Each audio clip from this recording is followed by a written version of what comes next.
Welcome to another episode of the Flashback Cartoon Hour. I'm your loving bald host with the most from coast to coast, Nick Wallcrawler Lascola. And today I have with me the wonderful, spectacular Andrew web-slinging Napier. And today we are covering the 1981 series Spider-Man. Spider-Man! That's how the guy says it. I've been working on it.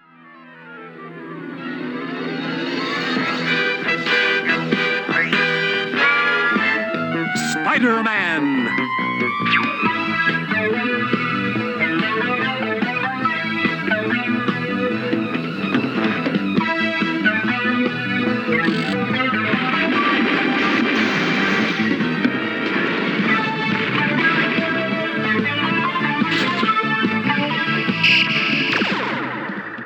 Spider-Man is an American animated television series that ran in syndication from September 12th, 1981 to March 30th, 1982 for one season that consists of 26 episodes, which each ran for about 22 minutes long.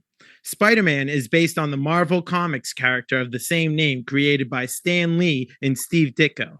This is the second cartoon series based off the Wallcrawler after the 1967 Spider-Man series. The series composer...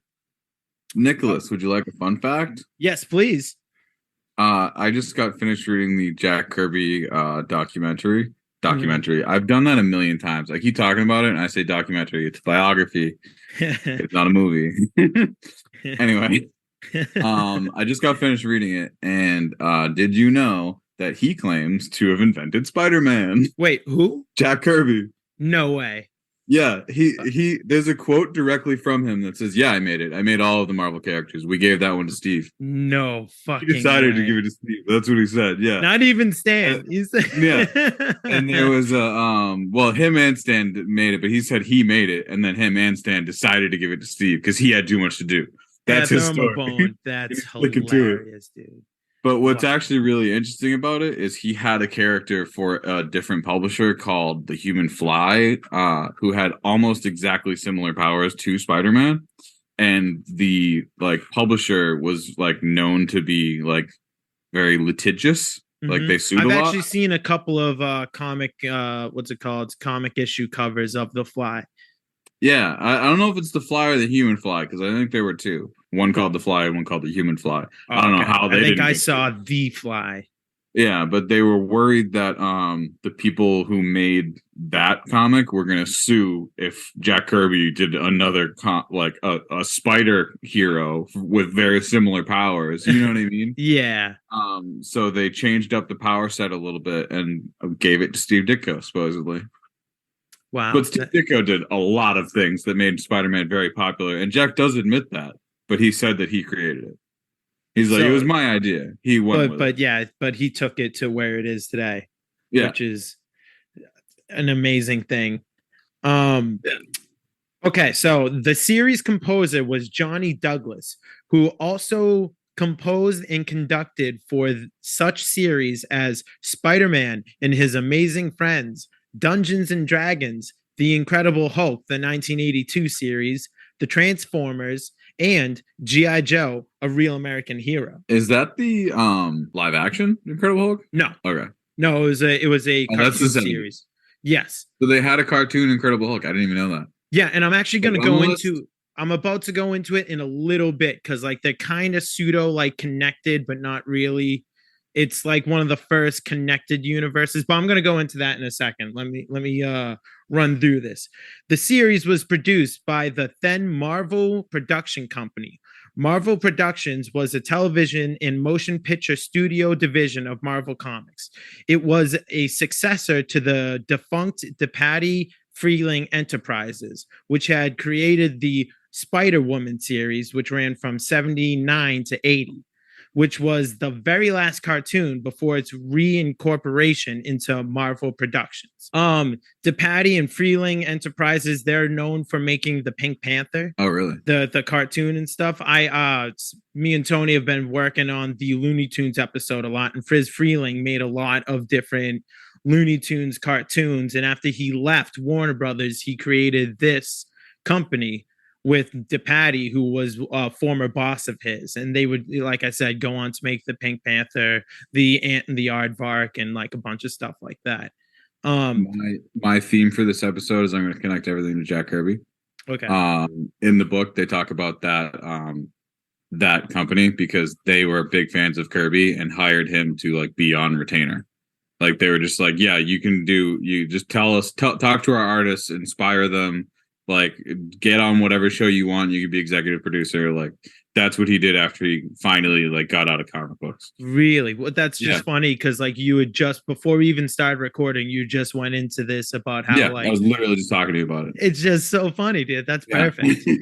That's the name of the company. I couldn't have told you off the top of my head, but you just read it to me and I'm like, yeah, that one. So Spider-Woman was the very last one before they changed over to the new one. Marvel Productions worked on Spider-Man, Spider-Man and His Amazing Friends, The Incredible Hulk, the series that I just talked about, X-Men, Pride of the X-Men, and 4 direct-to-video educational series called Spider-Man Safety Series. Spider-Man, and it. Watch those. I know. You're probably like hella hyped for those. Honestly, yeah, I don't know anyone else who. I'm gonna wear a giant orange safety vest and learn every line. No, a Spider-Man costume with the orange safety vest over it. Yeah. Yes. Corrections. Thank you. All right, so Spider-Man and His Amazing Friends, and The Incredible Hulk are 3 interconnected series that create the Marvel production universe. There were a few projects at Marvel Productions that were in development that ended up never being made. These include Ant-Man, Captain America and the Avengers, Daredevil, Doctor Strange and the Mystery Kids, which I can only imagine is probably a ripoff of Scooby-Doo. Fury Force, probably involved with Nick Fury somehow. Howard the Duck, which I actually saw like a comic strip made of like what the animation was going to look like. Oh my God. Hulk Hound, Iron Man, Teen Hulk. Yeah, weird, right? Teen Hulk. Oh my God. And Captain America. All right. So Andrew, honestly, I want to show you. So give me a second while I look up what the what was gonna be Howard the Duck. By telling you which of those I want to see while you look for it. I would love to see the Daredevil one. I'd love to see the Howard the Duck one, which is what you're looking up. But most of all, I want to see Teen Hulk. I want Teen Hulk to be a show now. I want Teen Hulk in my life. I can just imagine him playing on the high school basketball team, like in Teen Wolf. Like they just do the exact same thing from Teen Wolf, but it's Hulk. I'm watching Nicholas Google Howard the Duck cartoon pictures, thinking that's gonna pop up his exact result. Where did you see them? Sorry, Andrew, sing them a song or something. I'm looking to now. I pretended to vamp. You can cut it out. Make it look like I did good. Yeah, I will. And then just cut it right to here where it says, make it look like I did good. I'm seeing some characters that were supposed to be in it. You find anything yet? No. Nope. Damn. I'm pissed. Mm-hmm. All right. Well, I'll look for that once we're done with the episode. And I'll send you. Pretend I'm looking at it then. Oh wow, that looks really cool. I wish I could have seen that. That is a true best friend right there. I'm missing out so hard on seeing this amazing looking Howard the Duck cartoon. I wish they made that. Anyway, back to our other discussion. What else can we learn about Spider-Man, Nicholas? Okay, so the series was written by such talents as Doug Booth. Doug Booth. Yeah, you're the one and only. Your best friend, the man that's known in every household.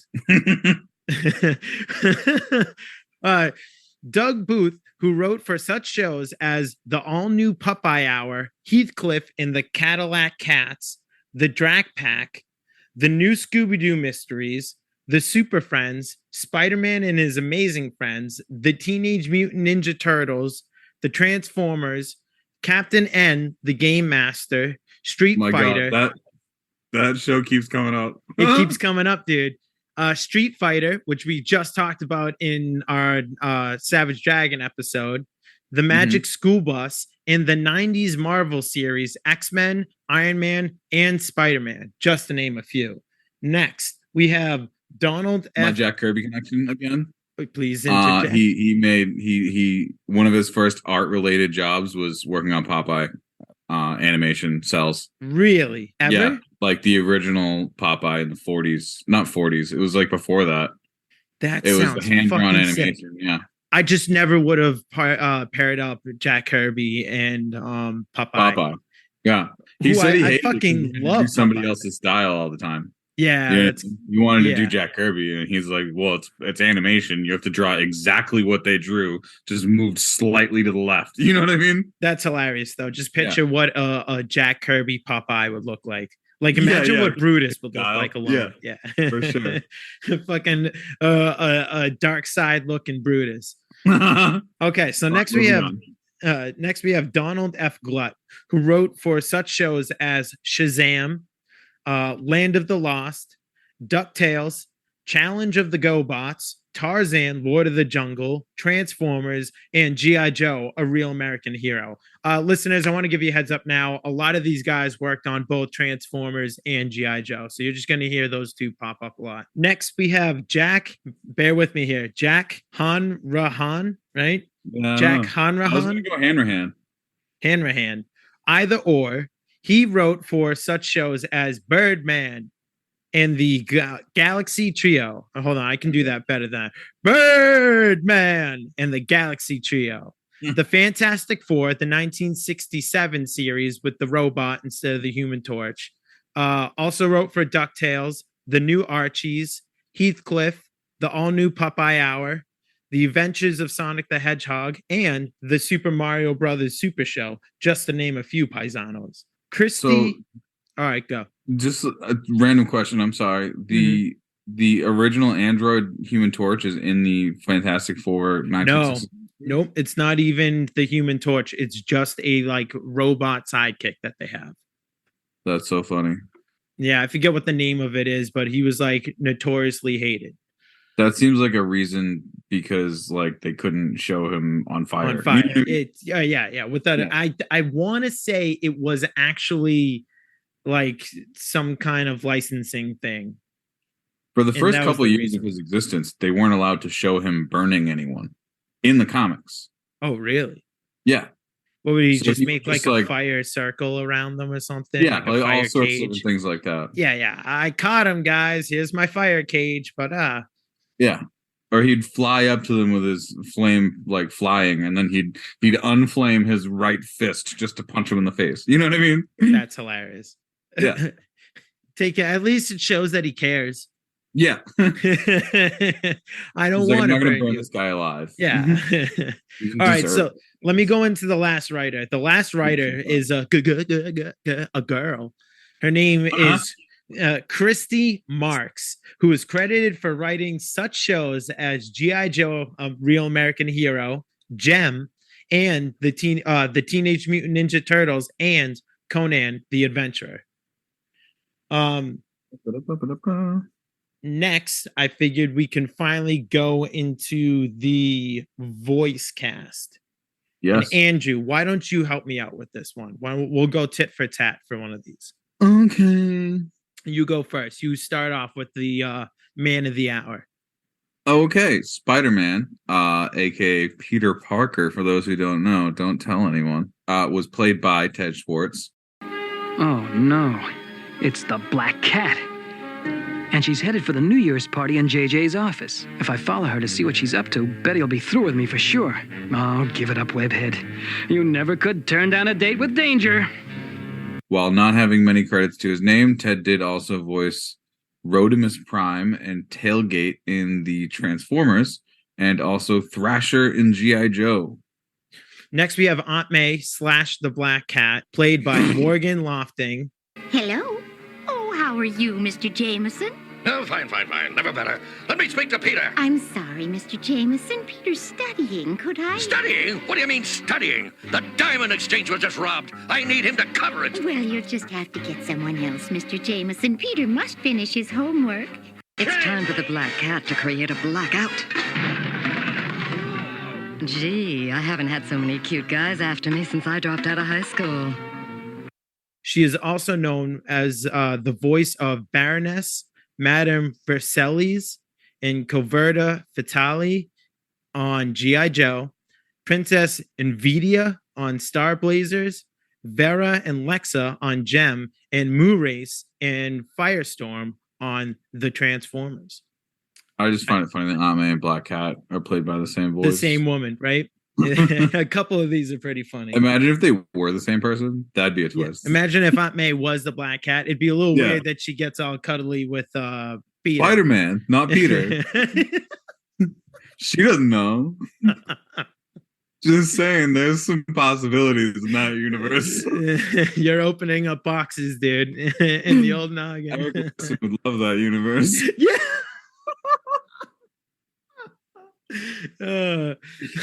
Webbing everywhere. There's literally an Eric Larson issue of Spider-Man where he like webs Mary Jane up to the ceiling, and Mary Jane's like, "What are you doing? Stop it!" No way, dude. Mary Jane's the type of girl that would bite her lip and be like, "What do you got, Tiger?" All right, why don't you go into the next people? I don't know what you just did to me. I feel violated. Anyway, Doc Ock / Kingpin, played by G. Stanley Jones. There. My tentacles are now 10 times as powerful as they were before. At last, I'm ready to put my most daring plan into action. He also is known as the voice of Lex Luthor in the Challenge of the Super Friends, Riff Raff on Heathcliff, and McAllister in the movie The Pebble and the Penguin. I saw the penguin there at the bottom of the notes, and I thought it was the penguin. Oh, wouldn't that be a twist? He gave up Gotham and decided to go to New York. The same city. No, I forget. I think Gotham is supposed to be near New Jersey, honestly. That's why it's near New Jersey. You know what else is near New Jersey? New York City. Next, we have Mysterio, played by Michael Rye. What's the matter, web brain? Losing your touch? That door is a special creation of my own, designed to keep out unwanted guests. He also was the voice of the Lone Ranger in the 1966 cartoon series. He was the voice of Apache Chief and Green Lantern in the Challenge of the Super Friends, Supreme Hydra on the Incredible Hulk series from the 80s, President Kane on Battle of the Planets, and he was also known as the narrator in the video games Dragon's Lair and Dragon's Lair 2. Which is something else that we brought up in the previous episode. I was going to say, do you think he was in that cartoon as the narrator? Oh, damn, dude. No, because it's Frank is the one who narrates. Who's Frank? Frank's the cop that found Dragon. Oh, no. Not if he's the one that narrates the Dragon's Lair USA cartoon. Oh, yeah. I bet he did. Right? Yeah, I bet he did, honestly. Probably. That's our answer. Probably. We're going to make shirts that say that. Probably. With hand shugging. Who knows? It's not like we can look it up. All right, you go into the next one. The Vulture / Hank Edwards. My birds are returning with the final ingredients. And Osborn, you'd better hope it works. Both played by the famous Don Messick. Check out our Scooby-Doo Where Are You episode for more on Don Messick. You can also check out our Flintstones episode. We go into them a little bit in each. That was called The Callback. Check it out. Flashback cartoon episodes. Next, we have the notorious... cut that out for him. I'm sorry. Oh, that's fine. I actually like that. That is a callback. that was our transition. Okay, let me do it again. Next, we have the Green Goblin, aka Norman Osborn. He is portrayed by Neil Ross. For you, Jonah Jameson, a surprise from the Green Goblin. He would again voice the Green Goblin in the 90s Spider-Man series. He is also well known as the voices of Dusty, Busty, Heavy Metal, and Shipwreck on G.I. Joe, Bone Crusher, Hook, Springer, Slag, and Point Blank in the Transformers, Nightcrawler in the X-Men Pride of the X-Men, Puppet Master and Super Skrull in the 90s Fantastic Four, and Fing Fang Foom, Wellington Yinsen, and Blizzard in the 90s Iron Man series. Quite a list. I'm sure we'll be seeing a lot of him if we keep up with the Marvel shows. Mm-hmm. Which I definitely would love to do. The Red Skull is voiced by none other than Peter Cullen. For once, I agree, you sanctimonious, patriotic swine. Most popularly known as the voice of Optimus Prime in the Transformers. He also voiced Eeyore in Winnie the Pooh. Annotator, Bomba, and Gunner in Dino Riders. Not Annotator. What is that? Anotor. Okay. Annotor. Whichever. Yeah. Annotor. King Alfor in Voltron. Commander James Hawkins in Vehicle Voltron. Airborne and Xandar in G.I. Joe, and was the original voice of Car in Knight Rider. Not to be confused with Kit, who is the car in Knight Rider. Car was supposed to be the prototype. Yes, apparently. Spelled Karr. We had to look that up briefly before we... Yeah. I wish I knew more of Knight Rider. Next we have the Arnold Schwarzenegger was in it, right? Was he? David Hasselhoff. It's like the one thing you need to know about Knight Rider. No, you Dave just said Hasselhoff in it. Yeah, you didn't say was the main character in it. So I was like, oh, he quite possibly could have been in it. I guess. Yeah. Now someone's gonna forward you an episode of of Knight Rider with Arnold Schwarzenegger in it. Good. Maybe there's an animated series no one knew about. Arnold Schwarzenegger voices Kit. Oh my god, that'd be incredible. You got to take a left now. All right. Next we have Magneto. Both at the same place with that. Magneto is voiced by Walker Edmiston. Fast, you might have missed him. I see what you did there. And 4 minutes till the world again witnesses the mighty power of Magneto.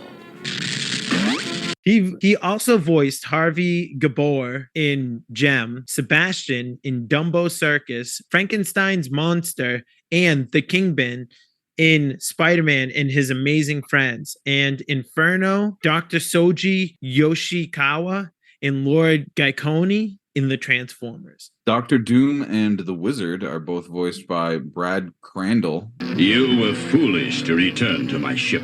Haven't you learned your lessons, Spider-Man? Start with 2 + 2, and I'll give it another try.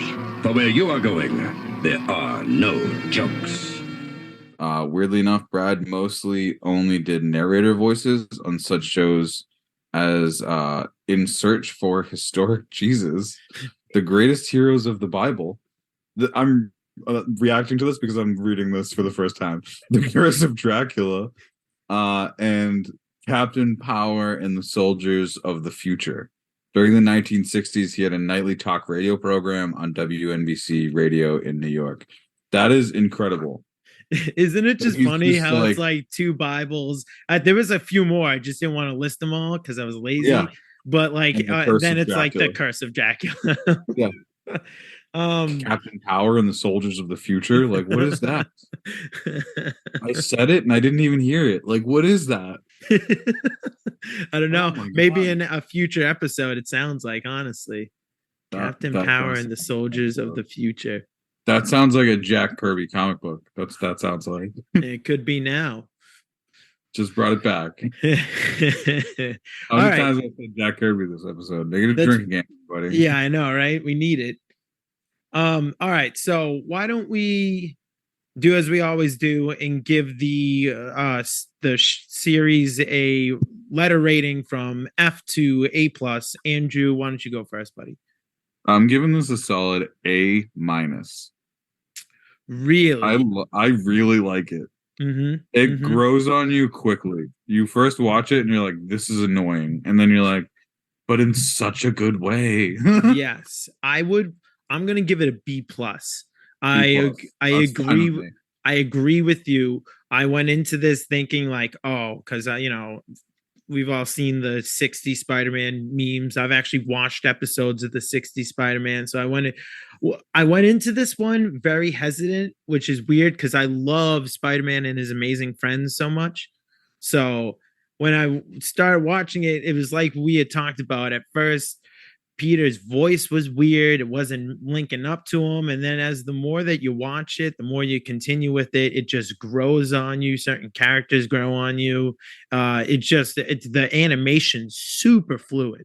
I was just going to say there are certain animation things that you have to sort of look past. The one biggest. Oh, yeah. No, I mean, without not matching up to the voice ever. Oh yeah, there was one in that Green Goblin episode that we just watched, which he says something and his mouth literally does not move at all.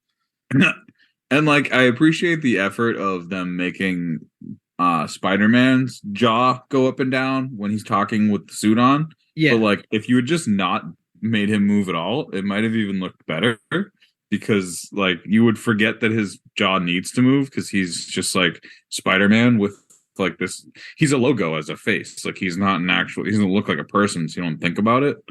And I'm sure it would have like gone by fine without you being like, oh, his jaw's moving all weird and he's talking way at different spots than that. Like it just points it out. Yeah, and there was one moment where he was underwater and he had the mask on, and I was like, what the fuck? Does this mask like make him breathe underwater? How is he under there? Does he have the lung capacity of a spider? They've actually said that. They've used spider powers to give him abilities underwater multiple times. Really? Yeah. Like the early Spider-Man comics are very much about how much can we stretch what spider powers mean. They did a good job, and they did a good job in this episode, really showing off his powers. I mean, when you think about it, how the hell does spider sense make any sense? Not to use the word twice. It's like just so strange. Like, do spiders have an extra sensory ability in combat? Like, yeah, what? Like, did they do their I don't remember before? that in biology class. Well, you ever try and go near a spider and it like jumps like across the, like across the room? Hey, maybe. Maybe they do. I don't know. I'd like to believe that they did their homework. They sent people down before they wrote that comic book, and they had the interns laying with spiders and writing down everything that they could about it, and then brought it back. In the first issue of Ant-Man, he trips into an anthill and gets stuck in a pool of honey.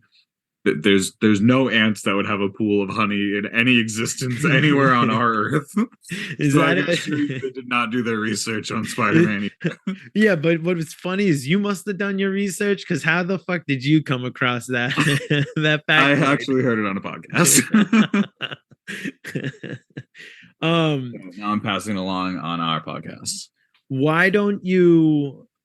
We decided we were going to pick our top 3 episodes. Do you think you could do that? I think I can pick them mostly off the top of my head here if I just pop up Disney Plus in the background quick. Well, while you do that, why don't I read off my list then? Yeah, go for it. Or go with the first one, and then I'll have one ready, and we'll go back and forth because we'll talk about them.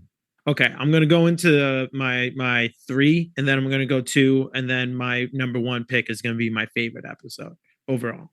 Ooh, okay. Okay. So I'm gonna start off with the one that you actually just caught with me. Out of all the ones I watched, I did like this one better than the Doc Ock episode. So it's episode 10, Revenge of the Green Goblin. Released November 14th, 1981. Norman Osborn escapes from a mental institution on Halloween night. When the train he is riding when the train he is riding in crashes and blows up, he remembers that he is the Green Goblin and threatens to reveal to the world who Spider-Man really is, and seeks revenge on Jameson for publishing stories about his chemical plant being unsafe. This was a great episode because out of all the ones that I did end up watching, this felt like shit really was about to hit the fan. Like the Goblin like knocked Spider-Man out, grabbed his mask, lifted it up, and like immediately called him out as Peter. And I was like, oh shit. Yeah, like, that was weird, right? Like I do remember he that. knows. And that was like a big reveal. I was like, oh fuck, he knows. What better place to hide the identity and gadgetry of the Green Goblin? You never revealed my secret identity, but that won't stop me from showing the world that Spider-Man is really Peter Parker. And that will put an end to you once and for all. And then it was supposed to be that like in a previous fight 3 years ago, he had like got knocked out, and then Spider-Man saved him from a fire that he got stuck in as they were fighting. And then like the shock of that like gave him amnesia. So he's just been in the mental hospital for 3 years. And then he finally remembered after it was so this was kind of silly. Like the train just smashed into random rocks that were just on the track, and like the whole train blew up, and you just saw Norman Osborn's body like fling from the train and hit the ground, and he like did a push up and looks up, and he's like all grinning and stuff. And you're like, he members. So that's my number 3. Why don't you go into your number 3 pick? Okay. So all right, I'm gonna pick 3, but I'm gonna first do a quick honorable mention. None of them hit my top 3 because they're all so equally good and they're all really fun. Mm-hmm. But the Doctor Doom episodes, there's like 4 or 5 of them. They're really fun, and they just obviously make me think of MF Doom because he took a lot of samples from this particular show, which is why you were so excited to really go over it to begin. Part of the reason, yes. Yeah, I also wanted to. I was excited. Yeah, but you like a lot of the lines that he takes for his persona as being Doom is from these episodes, like there's a line where he's like, it's literally straight from the show. It's like, and now all the world's leaders are under my control. Like, and he just puts that into one of his songs. You know what I mean? All of the world leaders on Earth are under my control. Which is great because there's 2 world leader episodes. He just apparently loves going after them. Yeah, I love Dr. Doom's mentality is I'm going to attack the UN and I'm going to make everyone elect me as world leader, like, because then after they all realize that I am dictator of the world, they'll be like, well, there was paperwork done, so I guess there's nothing we can do. It's really weird in this show because they did like Dr. Doom was the villain that was used the most. Like you said, there was 5 episodes that had Doom in it, and that's the most villain reused out of any of them. I think the next one might be Kingpin with 3. I'm pretty sure he has like 3 in there. Oh yeah, but like he comes later. Again, I would series. Consider neither of those to be Spider-Man villains. So that's the funny thing. Yeah, like you got Daredevil and Punisher. Oh no, I would consider Kingpin a Spider-Man villain. Like a little bit, but not. Yeah, there was one recent. There was a comic book recently. He's not in the Sinister Six. No. But he has caused Spider-Man a lot of issues. There was a issue recently. I don't know what run it was, but I saw that like he basically like threatens Peter, and he's like, I'm gonna fucking kill Aunt May and I'm gonna kill Mary Jane. And Peter, not even in his Spider-Man like outfit, he was like shirtless and had pants on, like bare knuckles, was like, what'd you say? And then just beat the ever living fuck out of him. And was like, I know that you think you're super tough, and I like let you believe that like you might get the upper hand, but just know I'm always pulling my punches. That's got to be Superior Spider-Man. Yeah. That's That's not Spider-Man. I don't know. I don't think so. Because I remember the Superior Spider-Man run, and I just don't think it was Doc Ock. I think it was Peter, because Doc Ock wouldn't have any, maybe Aunt May, but not Mary Jane. He's got no loyalties to her, is the word I'm looking for. You know what I mean? There's been at least a few issues where, like, true. Yeah. All right. Yeah. I don't know. All right. So go into your number 3. My number 3 is got to be Carnival of Crime. I love the Circus of Crime. I just find it too hysterical that they are a thing that even exists. Episode 9 for the listeners. 9. Yes. I'm trying to find the full details. You want me to read the synopsis? Let me pop it up on IMDb. All right. While we're in the editing part, you can throw this in the last part if you want. Mm-hmm. The part from all of the episodes that they do all the time, the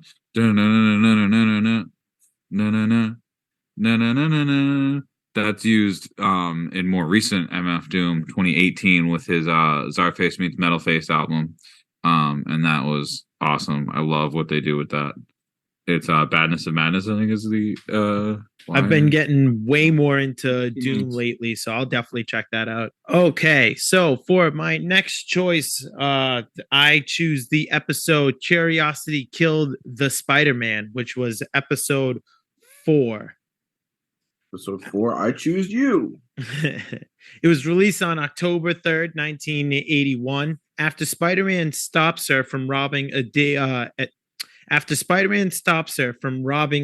Bugle party hosted by J. Jonah Jameson, the Black Cat announces that she plans to steal the Maltese mouse and challenges Spider-Man to try and stop her. One of my favorite parts of this episode is Spider-Man finds out that she's going to steal the Maltese mouse, and he goes, I have to stop her from stealing that Maltese, whatchamacallit. Back to the dock before the Black Cat steals that Maltese thingamawat.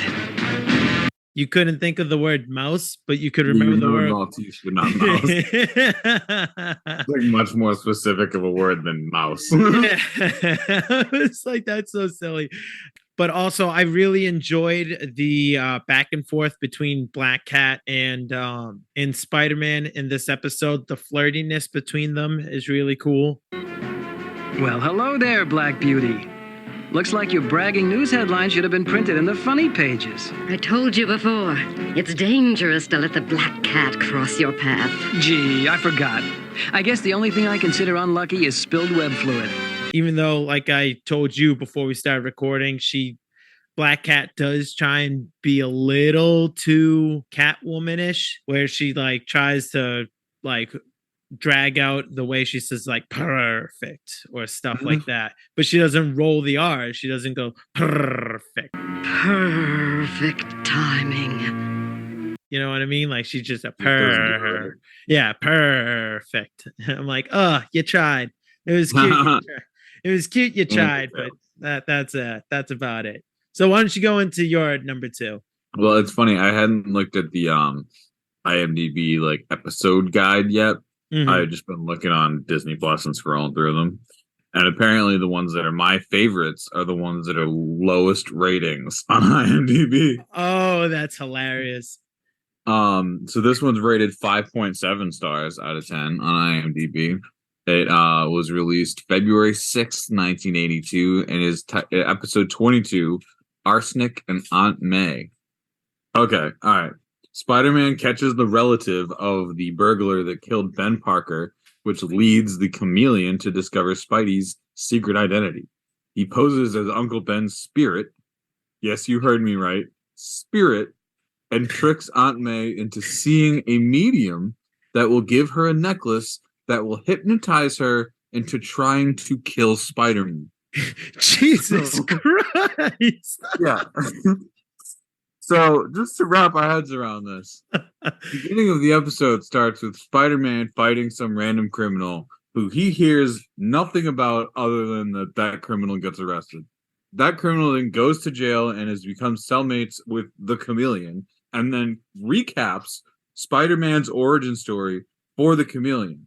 And while he's doing it, the reason he's doing it is because everyone on the way into the jail is yelling at this guy because they all know that he's related to. This is what he's saying. He tells them the reason they're yelling at me is because they know I'm related to the guy that killed Ben Parker, which is the reason that Spider-Man exists. So everyone in New York City realized the connection between Ben Parker's death and the existence of Spider-Man. And I don't understand why no supervillain has ever caught on to this before, because all the criminals in New York City are all like hooting and hollering at his cousin. My cellmate's the notorious chameleon, master of disguise. Judging by the reception you just got, you're somewhat of a celebrity yourself. That's because they know I'm related to the guy who's partly responsible for most of us being here. Oh, how's that? It was back in the days when a certain wall crawler was just starting his career. But then all he wanted to be was a big-time TV star. So leave the crook catching of the sucker superhero, Spider-Man. Stick with me, and I'll make you a millionaire. Sometime later, a thief was robbing the house of Ben and May Parker, with old Ben having himself a fatal accident. He might have gotten away with it, except for that crummy wall crawler. He seemed to take it personal. You'll never escape again, murderer! Ludicrous thing in the entire world. And then you wonder why this is one of the lowest rated episodes. That's why it's so good. But then he recaps the entire origin story of Spider-Man for the Chameleon. And then the Chameleon's like, ooh, I think I know a way to get Spider-Man, because he instantly realizes the secret identity after hearing the story. Yeah. Knows that Peter Parker gets pictures of him, and Ben Parker was the one that got he just ties it all together. He's like, oh, it's the stupidest thing. And the Chameleon as a character, I also love. It's such a stupid villain to begin with. His superpower is basically that he has a lot of pockets. He's got a lot of pockets, so he can put disguises in all the different pockets. He's got a pocket for his wigs, pocket for his mustaches. It's like, are you kidding? That's literally in the original Stan Lee comics. That's how he's described. He has a multi-pocketed vest that is one of his that's part of his power set. That he just squeezes full-blown masks and stuff into? Yeah, the reason that he's able to carry so many disguises is his multi-pocketed vest. They make all sort of big deal about how that's really important. His multi-pocketed vest. I think at least in the 90s cartoon, they do it better, because I think it's like a power of his is to completely change his body into somebody else. Yeah, well, they really stretch his powers in this in this episode as well, because as it said, he poses as Uncle Ben's spirit. So he literally goes in, and at first he transforms his girlfriend into an old lady, and then has her go sit next to Aunt May and talk to her at a museum. And then randomly he appears as Ben, standing across the room, and then May faints or whatever. And he transforms into someone else and goes into the other room, and then they're all looking for him, and they're like, I don't know, I didn't see him, and it's really just him talking with a different face on. It's so stupid. I love it so much. Oh my god. Talk about May Day. It was a laugh riot of an episode. He tricks her into going to a medium that is also him, and gives her a necklace that releases gases.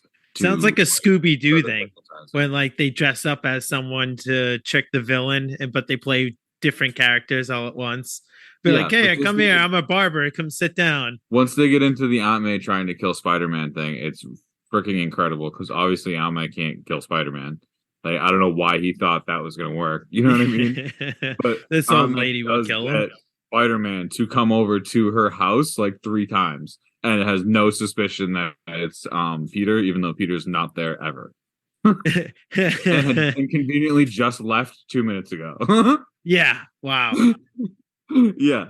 I'm surprised they never did a Doc Ock Aunt May episode. Yeah, that would have been a hit.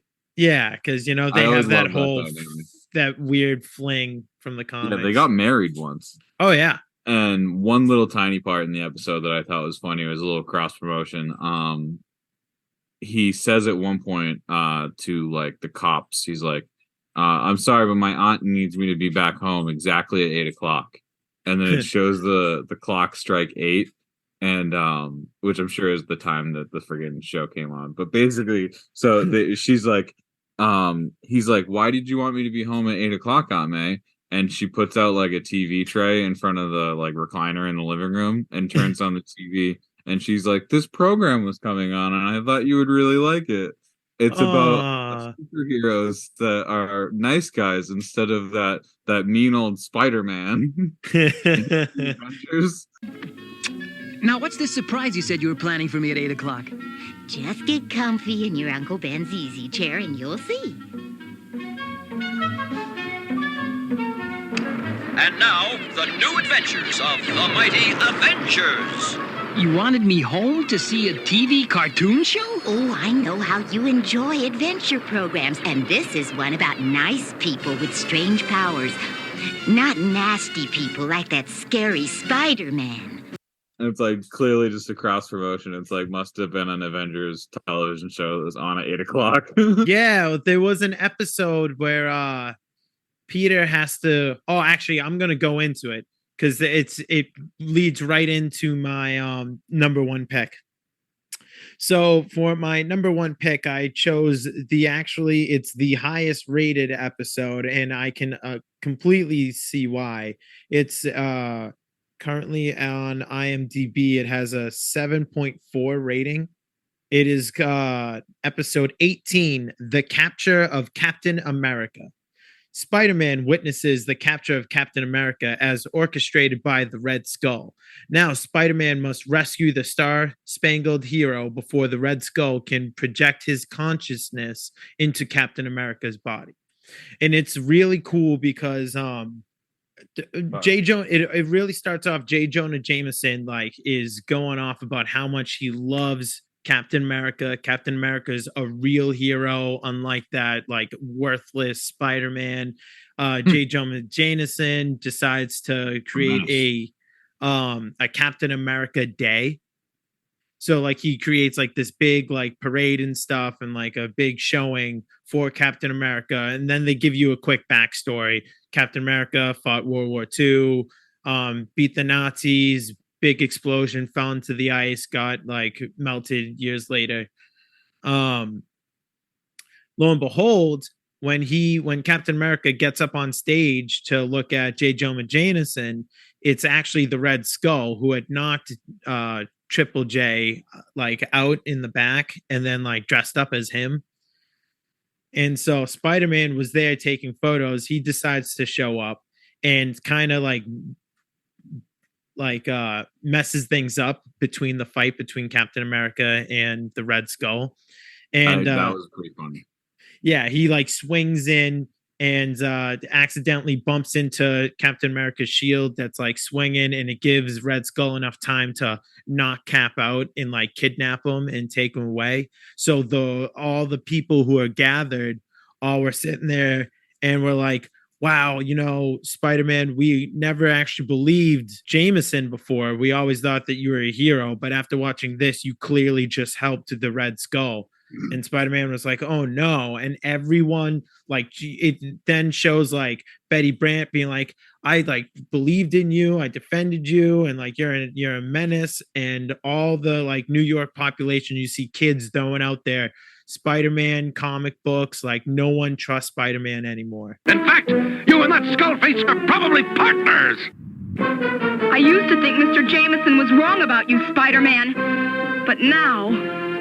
Spider-Man let him get away. Spider-Man's a traitor. Un-American. Seems this isn't quite the time for an explanation, So Spider-Man now has to go to a Halloween shop and he picks up a Captain America outfit. And when he picks up the Captain America outfit, on the window, you see costumes for different heroes. So I think they have Jean Grey, Storm, Thor, and Captain America on there. So he comes out and it's the Captain America, but it's kind of too baggy on him.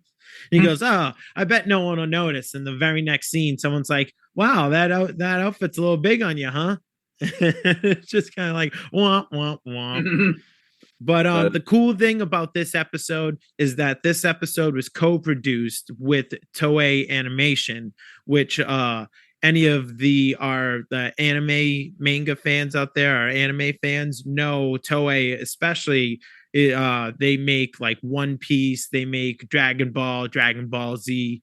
So the animation was just, it was like, as me and Andrew had talked about, the show was pretty good on its own, and then for this episode it's just like slightly even better. It went from like a B to an A in animation. Super fluent. The watching Captain America throw a shield, watching it bounce off, the explosions, the movement, nothing was clunky. Everything just was so smooth. So that is my number one pick for this series. What about you, Andrew? Let's go into yours. I only watched clips of that one, so I will have to check that one out. I highly recommend it. It does sound good. Yeah. I definitely want to see him in the costume store. That sounds hilarious. And I love I love the fact that they're throwing out Marvel comic books in the Marvel universe. Like, I just love that that's a thing that exists. It always has, but it's just yeah, he mentions a few times throughout the show that, like, even one time he's like, I think it's against the Goblin. He's like, I better stop the Goblin, otherwise people aren't going to buy my comic books anymore. Yeah. There's like literally Stan Lee and Jack Kirby were supposedly like reporters that the Fantastic Four spoke to after the fact, and they wrote it all down. That's that was a thing for a while. That's hilarious. John Byrne actually kept it up in his run at one point. He made a joke about it. But That's anyway, great. My top pick is the Mysterio episode. It's called Pied Piper of New York Town. I'm sorry, I'm going to do that to you again. That I hope that noise doesn't bug you too much in post. I keep accidentally playing the episodes because I'm trying to find the descriptions. It's okay. All right. So my top pick is called it's episode 7. It's called the Pied Piper of New York Town, not New York City. New York Town. Mysterio opens up a new disco nightclub in town, not city, that turns its patrons and anyone else that hears the disco music into his slaves, whom he uses to try to steal a nuclear missile. First of all, I feel like half these episodes have nuclear missiles involved. Yeah, they always got to up it. They should have had Dazzler. They should have had Dazzler in this episode. Yeah, I just love how many nuclear missiles are in everything from the 80s. That's based on a comic book. Yeah, well, it was the Cold War, right? Yeah, exactly. But my favorite thing about this episode is the music. Like, the thing that the music that he uses to hypnotize people is actually really good. Like, I'm so surprised that hasn't been turned into a million songs. It was hysterical how good it was. But honestly, there's just a bunch of really great moments in this episode. Mm-hmm. So like he hypnotizes some like U.S. general to go steal the nuclear missile, and he has him go up to the like door where the like command center is, and the guy like sort of has the guy who's in charge of opening the door like sort of has an idea what's going on, but the guy who keeps asking him to open the door is his boss. So after the third time of him saying you must obey, he was just like, well, okay. He just opens the door and lets them in. It was the greatest little conclusion. You know, he wants to keep his job. Right after that, they all lose their like they all come out of it or whatever. And Spider-Man is on top of the nuclear missile in like on the screen in the background. And one of them is like, what's going on? Where am I? And the other, and he's saying that to J. Jonah Jameson, who just goes, like he's like doing the same. He's like, no, the other guy says. So Spider-Man walks into a bar. Yeah, exactly. So like it's J. Jonah Jameson and some other guy, and J. Jonah Jameson goes, where are we? Who am I? And then the other guy goes, like, I don't know, who are you? And he sees Spider-Man on the TV and he goes, Spider-Man. And the guy goes, you're Spider-Man? It's just like the silliest little bit. Loved it so much. And I know I butchered it because I'm bad at It's repeating. okay. I'm gonna play it right here. What am I doing here? Who are you? Who am I? Who are you? Spider-Man! You're Spider-Man? No! Wasn't that so funny? Guys, wow, Andrew, you were so right. What a hoot and a half. I got it word for word. Well, that overall, I was very impressed with this cartoon. I went in it with very low expectations, and they exceeded it in just about every category: animation, music, humor, action. It was a great show. I highly recommend it. Guys, check out our upcoming episodes. Check out our old episodes, the Flashback Cartoon Hour. We should be doing, which one you want to do next? Spider-Man and His Amazing Friends? Spider-Woman. We skipped Spider-Woman. We did skip Spider-Woman, but technically she's not a part of the Marvel production universe. Well, we're gonna do Spider-Woman next. Sounds good to me. So next one is Spider-Woman's. Guys, tune in. For quality's sake. Check out our Facebook. We're on Spotify. We're on Apple. We're on, what's it called? Apple Podcast, Google Podcast. I wish we had a Twitter. No one tweets anymore, Andrew. Come on.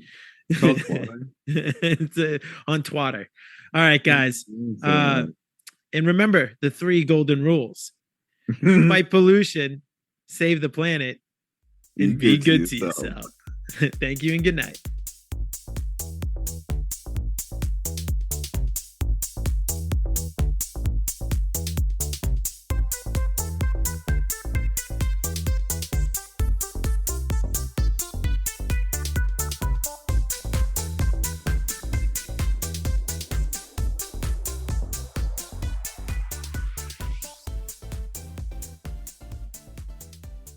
Imagine if they were the same person. That'd be a twist. Yeah. Imagine if Aunt May was the Black Cat. It'd be a little weird that she gets all cuddly with Peter. Spider-Man, not Peter. She doesn't know.